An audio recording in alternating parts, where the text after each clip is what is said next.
Mas Edi ki pernah terkonfirmasi positif Oke, ketika pernah juga melakukan isoman. Pernah isoman. Lah, terus saiki wis bisa beraktivitas maning. Oke. Kan gitu. Mesti kanca-kanca mikir kendi carane kanggo mene semangat sampai sembuh gitu. Keluar cerita itu. Coba ya. Kita akan berhubungan dengan Mas Edi. Yang sudah lama tidak berhubungan, akhirnya harus kita ajak berhubungan kita pagi hari ini dulu ya. Mas Edi ini. Assalamualaikum, selamat pagi, Mas Edi. Sudah tersambung? Waalaikumsalam. Halo, selamat pagi. Suaranya Rehat. Jumai Rehana. Iku warung iku. Warung para komerikor. Jadi ini saya langsung cerita ya. Ceritanya sampai terpapar iku kelendi kumur. Iya. Kawit-kawitan wis. Oke. Waktu itu sekitar bulan Juni ya, pertengahan bulan Juni sekitar tanggal 10 itu saya melakukan perjalanan memang. Saya harus pulang kampung karena orang tua lagi sakit. Jadi saya menjenguk, saya menjenguk orang tua saya karena Lebaran kemarin karena nggak sempat 2 tahun udah nggak pulang. Jadi karena sakit ada kabar, jadi saya harus pulang. Saya sendiri, saya nyetir sendiri, naik kendaraan pribadi, tetap melakukan prokes. Dalam perjalanan saya tidak turun, saya tidak makan minum di luar atau di warung, saya hanya minum di dalam mobil aja. Saya memang melakukan seperti itu. Sampai di rumah sakit, saya menjaga orang tua saya. Alhamdulillah orang tua saya bukan karena COVID, karena jantung, sudah terkonfirmasi. Sudah terkonfirmasi, jadi tidak terkonfirmasi COVID, jadi hanya jantung. Terus saya menjaga 2 hari, saya bermalam di sana. Terus setelah selesai saya pulang, pulang ke Banyuwangi. Setelah itu dalam perjalanan pulang saya juga melakukan itu. Saya nggak turun ke warung atau makan atau minum di luar, enggak. Saya langsung menahan diri keluar. Iya, betul. Terus sampai Banyuwangi sore, malam maghrib itu, saya malam jam 9 tuh langsung demam tinggi. Langsung sekolah iku. Nyampe rumah. Saya sekitar jam 9, jam 10 saya merasa demam. Saya minum obat, ini kok semakin jam 2 dini hari, saya merasa tambah panas badan ini. Saya minum lagi. Habis itu karena waktu pagi, jadi ada teman menyarankan untuk saya untuk ini tes dulu lah, karena habis melakukan perjalanan. Kok saya menunggu ini, petugasnya kok bingung sendiri gitu. Waduh, ada apa ini? Saya kok perasaan nggak enak juga gitu loh. Mungkin sungkan atau kayak no hasilnya kok gini. Akhirnya saya dipanggil, terus dijelaskan bahwa saya positif. Saya kaget, terus saya terdiam, terus saya harus kayak gimana ini, karena saya berpikir ada keluarga, ada anak-anak saya, ada istri gitu. Saya harus kemana ini? Dari petugasnya disampaikan bahwa Mas, jenengan positif, sebisa mungkin sekarang langsung isolasi mandiri. Masnya gejalanya hanya panas saja ya. Saya ditanyain ada sesaknya enggak, saya jawab enggak, saya hanya demam aja Mbak. Ya sudah, langsung melakukan isolasi mandiri. Kalau memang nanti ada bergejala apapun, segera ke rumah sakit. Ya untungnya saya berpikir ada rumah yang belum ditempatin memang, alhamdulillah. Jadi saya langsung memutuskan sendiri, saya langsung ke rumah saya sendiri yang memang belum saya tempatin dan memang kosong memang. Kebetulan. Jadi isoman di situ. Tinggal di situ? Cuma di situ. Berapa hari? Tinggal di situ, saya 14 hari melakukan isoman. Ini apa yang Mas Edi lakukan untuk saya harus sembuh pokoknya gitu. Iya, untungnya memang kesendirian itu kalau ada teman, rekan, keluarga juga ya. Karena saya ngomong kalau saya kena COVID gini-gini, akhirnya teman ini support dalam artian memberikan vitamin, obat semuanya. Karena memang saya nggak siap kan di rumah itu.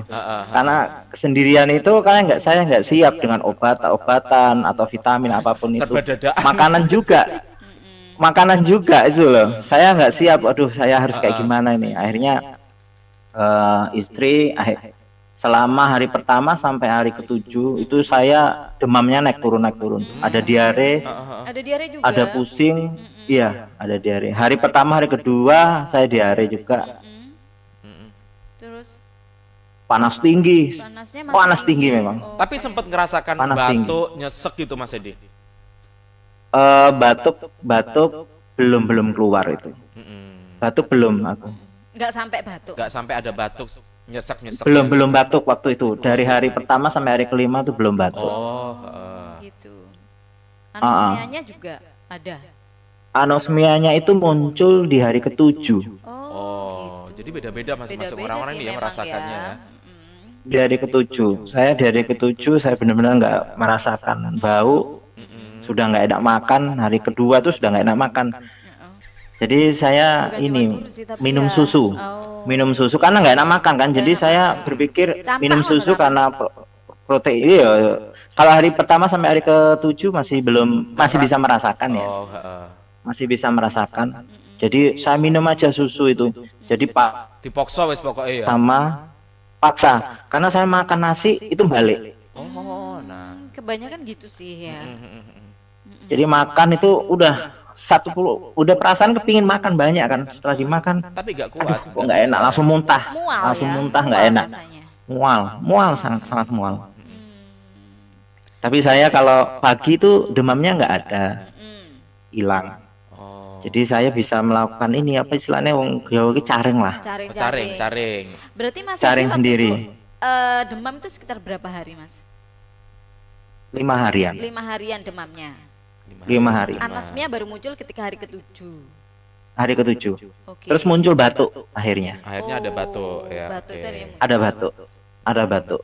Akhirnya ada batuk. Mas iku kan pilek, batuk. Yo, dari hari pertama ke hari ke-7 seminggu itu tapi kan rekanannya suwi yo. Dalam lama kondisi itu ibarat rasanya gitu perasaan apalagi juga sendirian kan menjalani isomanya. Iya. Cukup stres ya, di hari kedua aja 3 tuh cukup stres karena merasa sendiri ya, apalagi pas malam hari ya. Itu pernah waktu malam hari itu hujan lebat, mati lampu. Astagfirullahaladzim. Tambah yo. Tambah kayak kenas gitu ya. Sony minta ampun. Saya saya harus gimana, tapi saya akhirnya HP kan ada ininya, ada lampu ya, jadi saya hidupkan. Saya istighfar, saya sholawat lah istilahnya.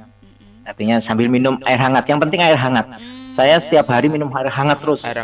Sama kurma, sama dicampur kurma. Kadang-kadang saya tetesin minyak kayu putih. Katanya sih saya lihat-lihat di ini untuk minyak kayu putih untuk ini. Saya minum itu terus. Dan itu Mas Edi jelas lakukan sendiri ya, karena kan memang isomanya sendirian ya. Melakukan sendiri. Juga ada pendampingan dari puskesmas. Ya. Puskesmas. Telepon. Jadi perkembangan saya gimana? Saya diberikan harus minum vitamin Mas, seperti ini, makan yang banyak. Ya, ada pendampingan seperti itu dari pihak puskesmas. Mungkin karena ada laporan dari klinik ya ke puskesmas tempat sesuai KTP saya mungkin ya. Iya. Jadi setiap pagi kadang-kadang saya di WA, malam di WA juga. Bagaimana kondisinya? Jadi intens untuk ngecek kondisinya Mas Edi ya, dirasakan. Iya, betul. Akhirnya apa aja yang dilakukan sampai benar-benar Mas Edi ini bisa kembali sehat. Negatif akhirnya begitu. Saya ada dukungan keluarga ya, istri saya, terus teman-teman juga selalu telepon, kadang-kadang video call, itu yang membuat memang secara psikis saya hanya tumbuh untuk semangat lagi. Memang kalau pas waktu kita sendiri itu memang drop ya, secara psikis tuh drop memang. Cuman karena ada teman yang video call, istri, anak. Ya.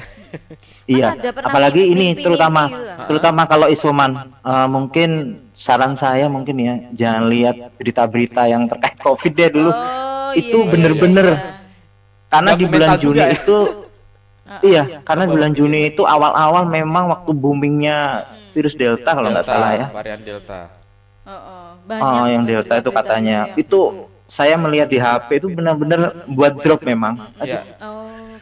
Kalau saran saya jangan lihat berita-berita lah. Kalau di isoman mungkin ya melakukan hal-hal lain, mungkin ya apa ya, melakukan aktivitas mungkin kalau pagi selain caring mungkin ya lihat hiburan-hiburan gitu Mas Edi ya. Ya gitu, melakukan aktivitas yang inilah. Iya, betul. Dengerin musik mungkin. Kalau berita tuh memang aduh nggak drop lah memang. Sebaiknya menghindari nggak lihat berita-berita yang justru bikin kita jadi tambah was-was gitu ya Mas. Betul. Nah Mas, gimana? Apalagi lihat status teman-teman ya, aduh, udah mangan-mangan jahat di warel Julpan iku. Koncone loro, bung ada didongakno tambah digudoni masalah ya. Terus di titik dimana kita memiliki harapan bahwa oke, aku ternyata bisa melewatin ini semua. Pertanyaan itu di pas di apa ini yang mana? Di hari keberapa atau gimana kita Mas? Iya, di hari sebetulnya setiap ya kalau puncaknya itu di hari kelima itu setelah panas besoknya udah nggak begitu panas ya, sudah melandai lah, panasnya itu sudah nggak begitu tinggi. Kebetulan aku ada tek suhu juga, jadi udah ada penurunan lah, nggak begitu ini. Tapi karena memang keluarga ya, anak-anak juga itu yang buat ayo ya semangat ya, ayo semangat ya, harus sembuh ya, harus sembuh ya, itu yang jadi titik saya. Ya harus sembuh, teman-teman juga support. Iya. Baik teman, iya itu memang jadi ini sih obat tersendiri sih selain obat yang kita siapkan secara ini. Waktu itu obat-obatannya apa Mas yang istilahnya harus dikonsumsi waktu itu dikonsumsi oleh Mas? Obat vitamin Stanmol ya, jadi kayak obat obat panas, obat batuk, ya. Ada. penurun panas, vitamin itu. Vitamin banyak ya. Vitamin yang pasti. Kurma saya minum kurma, terus ada herbal lainnya juga. Air putih hangat kata Mas. Yang hangat-hangat itu. Air putih hangat. Air putih hangat itu jangan lepas, air putih hangat. Bener. Oke. Saya hari ke-7 itu mengeluarkan air keringat dingin terus.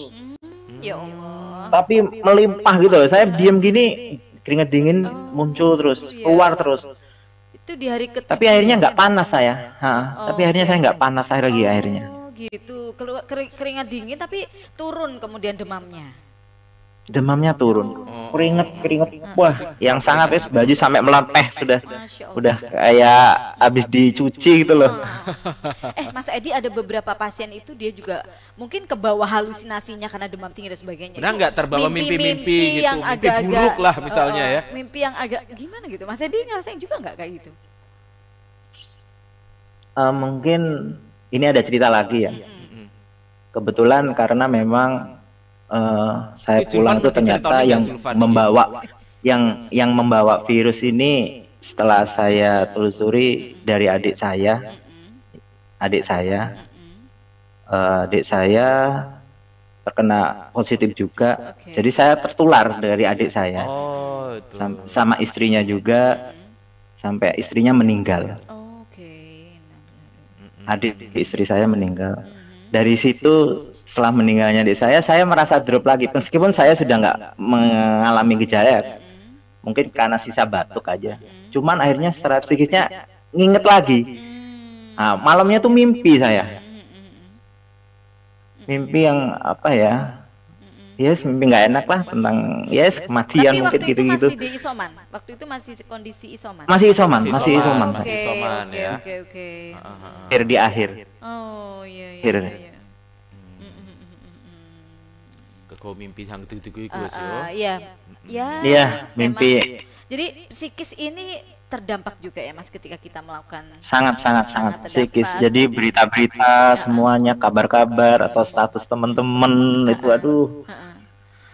Nah sekarang ini yang setelah ini ada lama berlalu. Kalau dari teman-teman ada pesannya Mas Edi, katanya Mbak Ayu, gak usah nangis Mas. Saat ini Mas Edi, dengan hal yang sudah dialami, apa yang ingin Mas Edi sampaikan buat teman-teman yang mungkin saat ini juga gantian lagi mengalami isoman juga, lagi ada di rumah atau keluarga yang merawat juga, gimana Mas? Ya teman-teman memang ada sebagian yang terdampak COVID juga ya, terpapar. Kemarin saya sempat akhirnya sharing juga ke teman-teman, mungkin bisa melakukan seperti ini, yaitu salah satunya jangan nonton berita-berita yang terkait COVID ya, biar nggak berpengaruh ya. Terus selalu minum air hangat, caring, caring terus. Caringnya waktu itu tiap hari, pagi. Saya setiap hari. Kecuali kalau pas mendung ya, nggak ada matahari, saya nggak caring. Jepara nang tinggu mepe, mendung di mepe. Iya, benar. Nih buat teman-teman tetap jaga kesehatan misalnya, atau mereka yang lagi tetap jaga prokes, pakai masker, cuci tangan yang seperti itu, 3M. Dan yang pasti gini, mungkin kalau pas lagi kumpul sama teman-teman terus lagi makan, bisa mungkin jangan bergerombol deh. Kalau bisa sendiri-sendiri. Jarak ya. Tetap jaga jarak. Jaga jarak. Kalau bisa ya dibungkus pokoknya menyendiri lah, jangan sampai bareng-bareng. Karena kita nggak tahu teman kita dari mana, saya juga harus dari mana, harus tertularnya dari situ. Sebetulnya kita kan kalau di luar tuh prokes kita kan benar-benar sudah terjaga ya. Cuman kalau sudah masuk keluarga, saya kemarin ketemu dengan adik-adik saya semuanya pas waktu pulang kampung. Udah kayak sehat semua gitu ya. Nah, akhirnya saya melepas masker, semuanya makan seenaknya gitu. Tetap jaga itu aja, mungkin. Semua tetap harus dijaga meskipun sudah pernah kena ya. Baik, makasih loh Mas Edi. Makasih Mas Edi. Karena udah sharing-sharing hari ini pengalamannya.